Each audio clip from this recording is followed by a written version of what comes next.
সুপ্রিয় শিক্ষার্থীরা, আশা করছি তোমরা ভালোই আছো। অনলাইন ক্লাসের মাধ্যমে পড়ালেখা এগিয়ে নিয়ে যাচ্ছ। আমি প্রতিমা দাস, সহকারী শিক্ষক, সালেহপুর সিটি কর্পোরেশন উচ্চ বিদ্যালয়, জামালখান, চট্টগ্রাম। সবাইকে অনলাইন ক্লাসে স্বাগতম। আজ আমাদের পাঠের বিষয় নবম ও দশম শ্রেণীর বাংলাদেশের ইতিহাস ও বিশ্ব সভ্যতা। ইতিহাস হলো কালের সাক্ষী। বাঙালি জাতির এমন অনেক গৌরবের কাহিনী আছে, যেই সব জানতে হলে ইতিহাস পড়তে হবে, চর্চা করতে হবে। ইতিহাস সত্য ঘটনা উপস্থাপন করে। ইতিহাস হচ্ছে অতীতের অভ্যাস, শিক্ষা, ভাষা, শিল্প, সাহিত্য, সংস্কৃতি, যা ভবিষ্যতের জন্য সংরক্ষিত থাকে এবং এক প্রজন্ম থেকে আরেক প্রজন্ম পর্যন্ত পৌঁছে দেয়। E.H. কারের ভাষায় বলা যায় যে ইতিহাস হলো বর্তমান ও অতীতের মধ্যে এক অন্তহীন সংলাপ। তবে এখন বর্তমান সময়েও ইতিহাস লেখা হয়, যাকে বলে সাম্প্রতিক ইতিহাস। সুতরাং ইতিহাস পরিসরে সুদূর অতীত থেকে বর্তমান পর্যন্ত বিস্তৃত থাকে। আসলে ইতিহাস হলো যা সত্যিকার অর্থে ছিল, সংগঠিত হয়েছিল, তা অনুসন্ধান করা ও লেখা। এইবার চলো আমরা মূল পাঠে চলে যাই। সেন বংশের পতন এবং ইখতিয়ার উদ্দিন মোহাম্মদ বখতিয়ার খলজির বঙ্গবিজয়ের মাধ্যমে বাংলার রাজ্য ক্ষমতার মুসলমানদের অধিকারে আসে। ফলে বাংলায় মধ্যযুগের সূচনা হয়। আজ আমরা যা পড়ব, মুঘল যুগে বাংলার স্থাপত্য বৈশিষ্ট্যের সম্পর্কে, মুঘল স্থাপত্যকলার বিস্তারে শায়েস্তা খানের ভূমিকা সম্পর্কে, মধ্যযুগে বাংলার মুসলিম সমাজে মোল্লা সম্প্রদায়ের প্রভাব সম্পর্কে, মধ্যযুগে মুসলমানদের ধর্মীয় রীতি নীতি ও আচার অনুষ্ঠান সম্পর্কে, মুঘলদের স্বর্ণযুগ সম্পর্কে, সুলতানি যুগে সাহিত্যক্ষেত্রে হিন্দু কবিদের অবদান সম্পর্কে। মুঘল যুগে বাংলার স্থাপত্য বৈশিষ্ট্যগুলো কী কী? মুঘল যুগের স্থাপত্য অন্য যুগের চেয়ে আলাদা ছিল। এই যুগে মসজিদের গম্বুজের গায়ে মোজাইক করা হতো। খিলানের চারপাশে ছিল লতাপাতায় কারুকাজ। গম্বুজের চূড়া হতো লম্বা ও সুচল। মসজিদের গায়ে থাকতো লতাপাতা ও ফুলের অলঙ্করণ। মুঘল যুগের দালান কোঠার আকৃতি ছিল বিশাল আকার। স্ক্রিনে তোমরা যেসব ছবি দেখতে পাচ্ছ, সেগুলো হচ্ছে কি মুঘল যুগের বাংলার স্থাপত্য কিছু নিদর্শন। নিচের প্রথম ছবিতে আমরা দেখছি বুলান দরজা, তারপর আমরা দেখছি দারাজ বাড়ি। এই স্থাপনাগুলো ছিল বিশাল আকৃতির, যেটা তোমরা বৈশিষ্ট্যের শেষের লাইনটিতে পড়েছ। বড় ছবিটাতে তোমরা মুঘল যুগের বাংলা স্থাপত্যের কারুকাজ সম্পর্কে দেখছ। মুসলমান শাসকরা জমকালো প্রাসাদে বাস করত। তাদের রাজধানীও নানা রকম মনোমুগ্ধকর অট্টালিকায় সুসজ্জিত থাকত। ঐশ্বর্য ও আনুষ্ঠানিকতা ছাড়াও রাজদরবারের বৈশিষ্ট্য ছিল জ্ঞানী ও গুণীদের ব্যক্তিদের সমাবেশ। শাসকগণ জ্ঞান, বিজ্ঞান ও শিল্প সংস্কৃতির উদার পৃষ্ঠপোষক ছিল।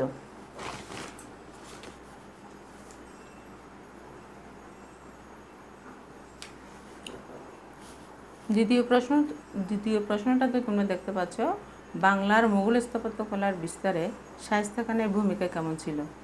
বাংলায় মুঘল স্থাপত্যকলার বিস্তারের ক্ষেত্রে শায়েস্তা খানের নাম উল্লেখযোগ্য। 1663 সালে শায়েস্তা খান লালবাগের কেল্লা ও ছোটো খাটরা নির্মাণ করেন। লালবাগের দুর্গের ভেতরে রয়েছে মার্বেল পাথরের নির্মিত শায়েস্তা খানের কন্যা পরী বিবির সমাধিসৌধ। এছাড়াও হোসনি দালান, চকবাজার মসজিদ, শায়েস্তা খানের মসজিদ ও 7 গম্বুজ মসজিদের সাথে শায়েস্তা খানের নাম জড়িয়ে আছে। স্ক্রিনে তোমরা যেসব ছবিগুলো দেখতে পাচ্ছ, প্রথমেই আমরা দেখছি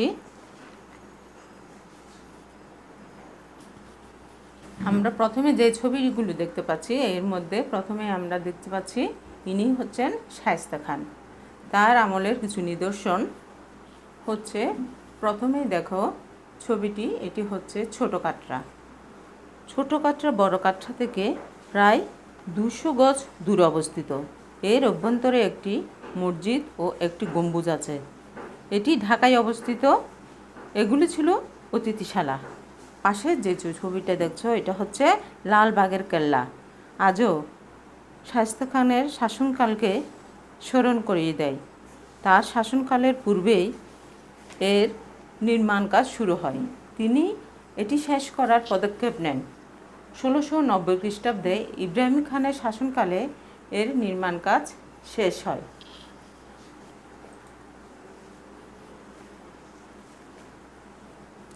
এটার সাথে স্ক্রিনে দেখা যাচ্ছে সাদা সুন্দর মসজিদটি তোমরা যেটা দেখতে পাচ্ছ এটা হচ্ছে হোসনি দালান। 1676 খ্রিস্টাব্দে শায়েস্তা খান এটি নির্মাণ করেন। নিচে যে ছবিটি দেখতে পাচ্ছ এটি হচ্ছে 60 গম্বুজ মসজিদ। এটি বাগেরহাট জেলার বাংলার মুসলমান শাসনকালের গৌরবের বৃদ্ধি করেছে।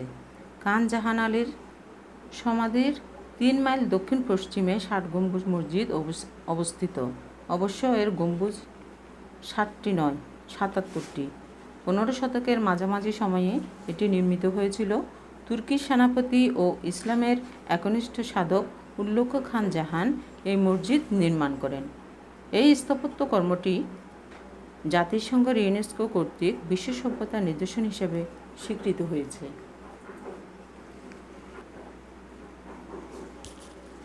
শেষে সুচালো শিরসযুক্ত গম্বুজ যে মসজিদটি তোমরা দেখতে পাচ্ছ এটি হচ্ছে চকবাজার মসজিদ।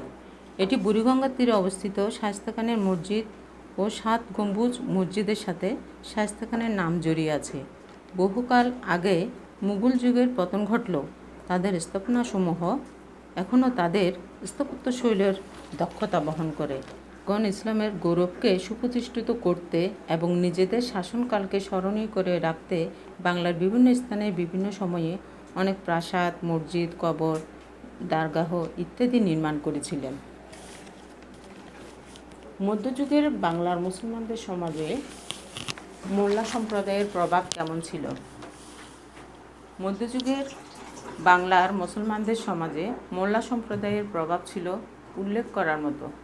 গ্রামীণ জীবনে ধর্মীয় উৎসবাদি এবং বিয়ে শাদীর মতো সামাজিক অনুষ্ঠানে মোল্লা সম্প্রদায়ের উপস্থিতি ছিল অপরিহার্য। মুসলমান সমাজে সুফি এবং দরবেশ নামে পরিচিত পীর ফকির সম্প্রদায়ের যথেষ্ট প্রভাব ছিল।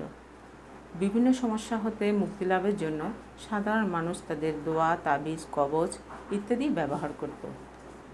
এরপর আমরা দেখি মধ্যযুগের মুসলমানদের ধর্মীয় রীতিনীতি ও আচার অনুষ্ঠানগুলো কেমন ছিল।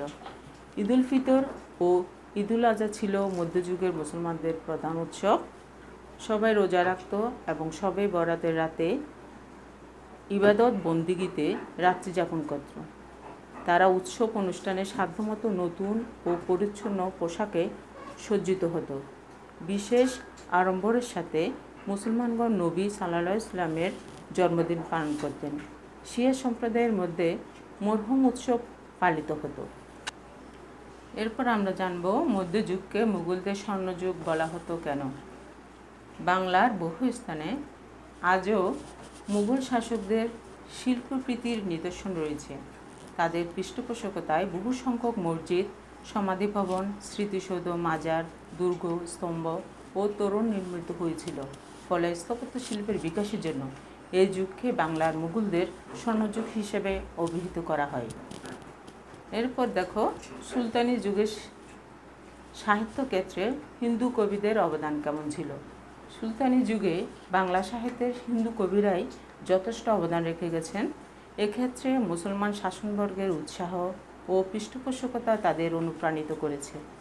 এই যুগের বিখ্যাত কবি ও লেখকগণের মধ্যে রূপ গোস্বামী, সনাতন গোস্বামী, মালাধর বসু, বিজয় গুপ্ত, বিপ্রদাস ও যশোরাজ খানের উল্লেখযোগ্য ছিলেন। এ সময় মালাধর বসু শ্রীমদ্ ভাগবত ও পুরাণ বাংলা ভাষায় অনুবাদ করেন। নুসরাত শাহের পৃষ্ঠপোষকতায় কবি পরমেশ্বর মহাভারত বাংলায় অনুবাদ করেন। বৈষ্ণব কবি হিসেবে বৃন্দাবন দাসের নাম উল্লেখযোগ্য।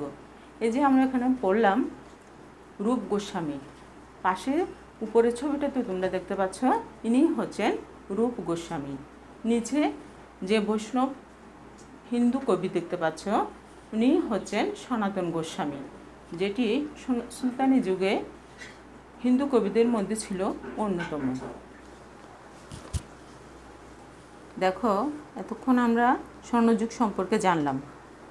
এই তো ছবিতে প্রথম ছবিটাতে যেটা দেখতে পাচ্ছ, ইনি হচ্ছেন সুলতান জালালউদ্দিন শাহ। তার শাসনকালের উল্লেখযোগ্য কৃতি পন্ডুয়ার 1 লাখি মসজিদ, যেটা আমরা নিচে দেখতে পাচ্ছি। এর নির্মাণকাল হয়েছিল 1418 থেকে 1423 খ্রিস্টাব্দ পর্যন্ত। প্রবাদে আছে যে তখনকার দিনে 1 লক্ষ টাকা ব্যয় করে এটি নির্মাণ করা হয়েছিল, তাই এটি 1 লাখি মসজিদ নামে পরিচিত হয়েছে। এই মসজিদ আসলে একটি কবর। এর সমাধিসৌধে তাকে এবং তার স্ত্রী পুত্রদের সমাহিত করা হয়। এই মসজিদের শিল্পকলায় হিন্দু স্থাপত্যের রীতি প্রতিফলন লক্ষ্য করা যায়। পাশের যে ছবিগুলো তোমরা দেখতে পাচ্ছ, এইগুলো 1 লাখি মসজিদের অংশবিশেষ। তখনকার দিন 1 লাখি মসজিদের ভিতরের কিছু কারুকাজ করা শিল্প তোমরা দেখতে পাচ্ছ। নিচেও 1 লাখি মসজিদের বিশেষ শিল্প স্থাপত্য কিছু দেখাচ্ছে। এতক্ষণ আমরা যে পাঠটি করলাম, সে পাঠটি কিছু মূল্যায়নের জন্য প্রশ্ন রেখেছি। দেখো, কত খ্রিস্টাব্দে সুলতান জালালউদ্দিন 1 লাখি মসজিদ নির্মাণ করেছিলেন? উত্তরে 1418 খ্রিস্টাব্দ থেকে 1423 খ্রিস্টাব্দ পর্যন্ত। ঢাকা হতে কত মাইল দূরে গিয়াসউদ্দিন আজম শাহের কবর রয়েছে? 15 মাইল। বড়সোনা মসজিদের আরেক নাম কী ছিল? বাদুয়ারি মসজিদ। 60 গম্বুজ মসজিদের কতটি গম্বুজ রয়েছে? 77টি। হোসনি দালান কত সালে নির্মাণ করা হয়েছিল? 1676 সালে। মুর্শিদ কুলি খানের আমলে কোন মসজিদ নির্মিত হয়? বেগম বাজার মসজিদ। বড় কাটরা থেকে ছোট কাটরা কত দূরে অবস্থিত?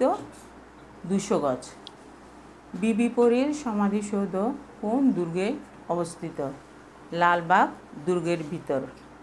সবশেষে দেখো, ইউসুফ জুলেখা কোন কবি রচনা করেন? কবি মোহাম্মদ সগীর। আমরা এখন পাঠের শেষ পর্যায়ে চলে এসেছি। তোমরা একটা বাড়ি কাজ লিখে নাও। মধ্যযুগে সারা ভারতবর্ষ জুড়ে স্থাপত্য শিল্পের বিকাশ ঘটে। উক্তিটি সপক্ষে তোমাদের মতামত ব্যক্ত করো। বাংলার বিভিন্ন আমলের স্থাপত্য শৈলীর কিছু নিদর্শন তোমরা দেখতে পাচ্ছ। প্রথমটি হচ্ছে তাজমহল, যেটা আমরা সবাই চিনি। দ্বিতীয়টা দেখো জাহাঙ্গীর মহল। এগুলো হচ্ছে বাংলার বিভিন্ন আমলের স্থাপত্য শৈলীর কিছু নিদর্শন। এইসব কিছু জানার জন্য মানব সমাজে ইতিহাসের পাঠের প্রয়োজনীয়তা কিন্তু অনেক। মানব সমাজ ও সভ্যতার বিবর্তনের সত্য নির্ভর বিবরণ হচ্ছে ইতিহাস। এ কারণে জ্ঞানচর্চার শাখা হিসেবে ইতিহাসের গুরুত্ব অসীম। ইতিহাস পাঠ মানুষকে অতীতের পরিপ্রেক্ষিতে বর্তমানের অবস্থা বুঝতে, ভবিষ্যৎ অনুমান করতে সাহায্য করে। ইতিহাস পাঠের ফলে মানুষের পক্ষে নিজেদের ও নিজের দেশের সম্পর্কে মঙ্গল অমঙ্গলের পূর্বাভাস পাওয়া সম্ভব। সুতরাং দেশ ও জাতির স্বার্থে এবং ব্যক্তি প্রয়োজনে ইতিহাসের পাঠের গুরুত্ব কিন্তু অপরিসীম। অতীতের সত্যনিষ্ঠ বর্ণনায় মানুষের জ্ঞানের পরিধি বৃদ্ধি করতে সাহায্য করে। আর এই বিবরণ যদি হয় নিজ দেশের জাতির সফল সংগ্রাম ও গৌরবের ঐতিহ্যের, তাহলে তো মানুষের দেশপ্রেমে উদ্বুদ্ধ হবেই। একই সঙ্গে আত্মপ্রত্যয়ী আত্মবিশ্বাসী হতে সাহায্য করে। সেক্ষেত্রে জাতীয়তাবোধ, জাতীয় সংহতি সুদৃঢ়করণে ইতিহাস পাঠের বিকল্প নেই। ইতিহাস জ্ঞান মানুষকে সচেতন করে তোলে। উত্থান পতন এবং সভ্যতার বিকাশ ও পতনের কারণগুলো জানতে পারলে মানুষ ভালো মন্দের পার্থক্যটা সহজেই বুঝতে পারে। ফলে সে তার কর্মের পরিণতি সম্পর্কে সচেতন থাকে। ইতিহাসের ব্যবহারিক গুরুত্ব অপরিসীম। মানুষ ইতিহাস পাঠ করে অতীত ঘটনাবলীর দৃষ্টান্ত থেকে শিক্ষা নিতে পারে। ইতিহাসের শিক্ষা বর্তমানে প্রয়োজনের কাজে লাগানো যেতে পারে। ইতিহাস দৃষ্টান্তের মাধ্যমে শিক্ষা দেয় বলে ইতিহাসকে বলা হয় শিক্ষণীয় দর্শন। ইতিহাস পাঠ করলে বিচার বিশ্লেষণের ক্ষমতা বাড়ে, যা দার্শনিক দৃষ্টিভঙ্গি তৈরিতে সাহায্য করে, ফলে জ্ঞান চর্চার প্রতি আগ্রহ জন্মে। প্রিয় শিক্ষার্থীরা, এই পাঠটি পড়ে তোমরা কিছুটা হলেও ধারণা হয়েছে সামনে তোমাদের অনাগত ভবিষ্যৎ, তাই তোমাদের সাফল্য আমাদের এই প্রয়াস কিছুটা হলেও সার্থক হবে। প্রত্যাশা করি অন্যান্য বিষয়ের মতো ইতিহাস বিষয়টিও সমান গুরুত্ব দিয়ে পড়বে। আবারও তোমাদের সুস্বাস্থ্য কামনা করে আজকের মতো পাঠটি এখানে শেষ করছি। ধন্যবাদ।